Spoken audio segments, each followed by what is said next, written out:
Greetings everyone and welcome to the very first edition of Two Cribs Builds. My name's Ben and I'm going to be the one taking you through this video, and we are starting with an iconic Star Wars ship, the Tantive IV, model number 75244, 1,768 pieces.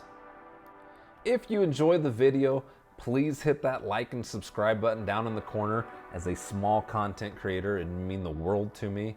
Also, if you know a fellow Lego enthusiast, or maybe even someone who enjoys Star Wars, if you'd pass on the video, like I said, it would mean a lot to me. But getting back into the build, the specifications off of Lego.com read as: build, play, and display a legendary Star Wars starship.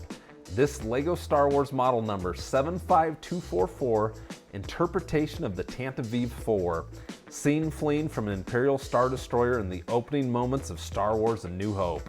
This faithfully recreates all of the Rebel cruiser's signature details, including an elongated hull, detachable escape pods, elevating gun turrets, cargo hold, and 11 massive engines at the back.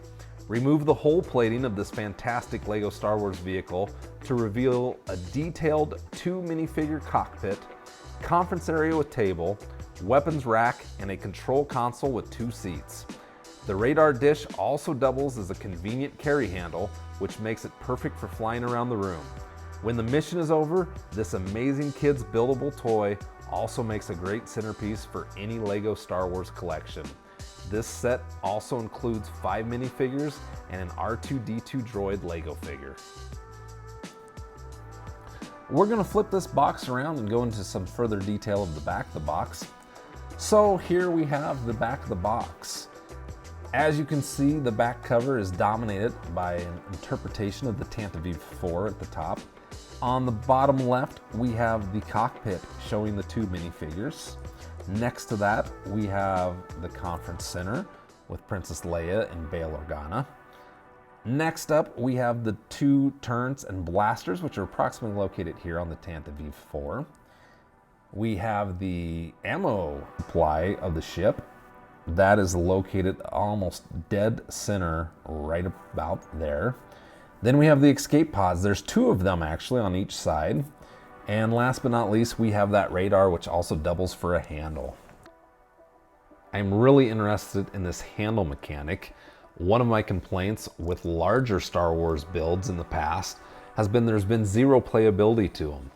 There is so much detail and so much going on with a lot of the underbelly of the vehicles or ships that you really cannot play with them without breaking pieces off of them. So I think this is really an innovative way about going about solving that, and what we're all looking for with kids is being able to also play with the Legos after we built them. Truth to be told, the Tantive IV was not even a set that was on my radar. It wasn't until my 7.5-year-old son and I were going through Lego.com that he immediately recognized the iconic ship that started the entire Star Wars storyline back in 1977. I cannot believe that is 43 years ago already. As you can see though, this is a hefty set and it is almost too much for my small filming studio to handle, but I wanted to try to get a really nice top-down view of the box opening, and we'll try to just do the best I can to keep it within frame. Moving to the edge of the box and trying to get that moment that we cut the tape open. For the builders out there, this is the moment you absolutely cannot wait for. Meanwhile, the collectors out there are cringing in their seats. Quite a different range of emotions from the different camps that do Legos.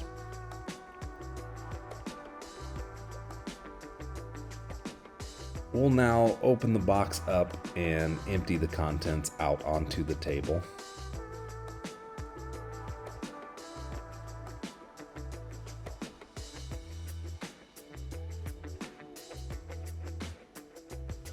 This is a hefty instruction manual containing 490 build steps that take place over 275 pages.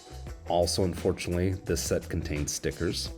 In the box, we have 13 bags and 4 of the half dome pieces for the cockpit. We will move back to the instruction manual and open the bag that contains it. And as I begin to mangle this bag as if I'm trying to shear a wild animal or something, I can just sense that you're viewing this right now thinking, This guy hasn't ever opened one of these bags before in his life. Well, this is technically the first one I have opened on camera, and I was a bit nervous. And as I continue to struggle cutting through this bag, well, finally, there we go. We will open the contents, and we are first greeted by a page of stickers. That is a small gripe of mine. For a set this size, it would have been nice to have all printed pieces. This is not an Ultimate Collector Series set, nor is it a 20th anniversary piece, but as you get into the first couple of pages of the manual, it very much feels like one.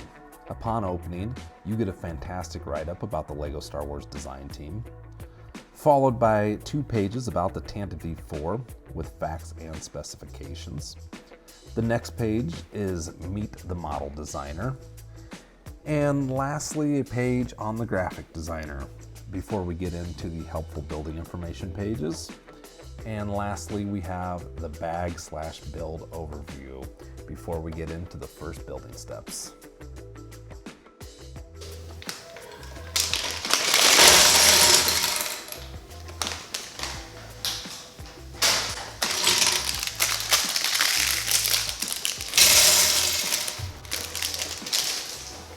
Through the magic of video editing, you can see that the Tantive IV has been completed in the background, but I wanted to do an in-depth review of the minifigures first. First up on that list is Captain Ramus Antilles. This is an updated print from the 2009 version. One nice detail about this set is that all of the minifigures have 2 faces on them.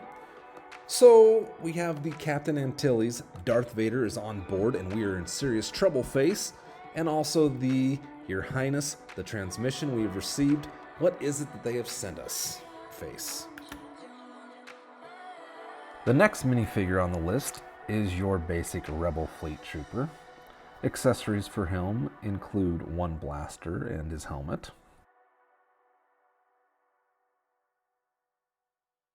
There really isn't anything special about him, but do take note that he also has the 2 different facial expressions.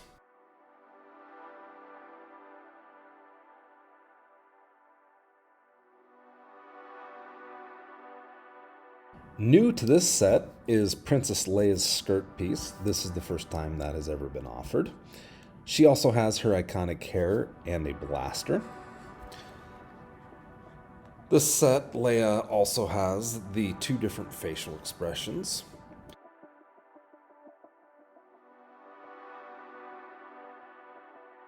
The skirt makes it extremely difficult for her to sit down, so they have also included her standard white pants to help with that problem.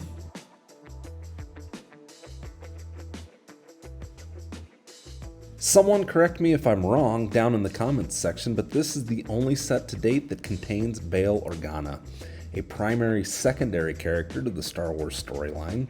He was a founding member of the Rebel Alliance. He was close friends to Obi-Wan Kenobi and Yoda, and eventually adopted Leia after the death of Padme Amidala. The final minifigure in the set is C-3PO, and this is your common C-3PO print. And last but not least is an R2-D2 droid Lego figure, which is also the common R2-D2 print. All right, let's finally look at this in greater detail of the entire Tantive IV ship in completion. I've taken off the top plating so we can see inside. Up front, we have the cockpit with the 2 minifigures steering the ship. Next up, we have the conference center with the table. The seating configuration that I am currently showing does not actually work. I later found out that when you try to put that top plating back on, R2-D2 and C-3PO's head actually hits it and it doesn't go down the whole way. Just in front of the conference center, we have the turret, which rotates left to right, and the blasters on top move up and down, but your bottom blasters are of course stationary to whichever way the turret's facing. Behind the conference center is the cargo hold. I wish that this would have been replaced by a hallway. It would have been fun to reenact some of those opening scenes from A New Hope, but I do understand that it probably would have thrown the scale of the ship off. Behind that are 2 escape pods. This is a tight fit, but as you can see, I can pull it off with 1 hand. They are just connected by 2 little rod pieces, and upon opening the top of the escape pod, You will once again be greeted by another very tight fit. It is big enough though that C-3PO and R2-D2 can fit in there. There are some seams in the escape pod. I really wish that they would have been seamless pods, but that is something in the overall scheme that I can easily look past. Behind the escape pods, we move in towards the 12 engines that are on the very back of the ship. Each engine has a little bit different detail. They're also done at different sections of the build, so it's not like that you grind out all 12 of these engines at one time. So they do kind of stay fresh. You don't have to just do it over and over again. And in front of the engines, we have that radar, which doubles as the handle.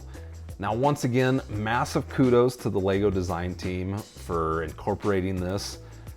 You can easily pick up this ship and fly it around. My 7.5-year-old son can pick up the ship and play with it, so that is a really cool feature. I believe that I'd made 3 mistakes through this entire build, but going through the video editing process, I can see that I clearly missed the bottom engine's faceplate, so I need to go in and correct that. I think it's on the other side of it. But as you can see, you can look right through those engines. I saw some of the reviewers say that kind of bothered them, but I kind of liked that you could see a little bit of the rustic build inside of them. I think they made them feel like more authentic engines. See from the back, I think they're just absolutely beautiful. 12 of them just fit so nicely in there, display so well. Here are the leftover LEGO pieces that I had from the build. Not many, and some nice ones to have. And that wraps up the Tantive IV build. I'm giving it a 95 out of 100. This was a fantastic set to build with my son.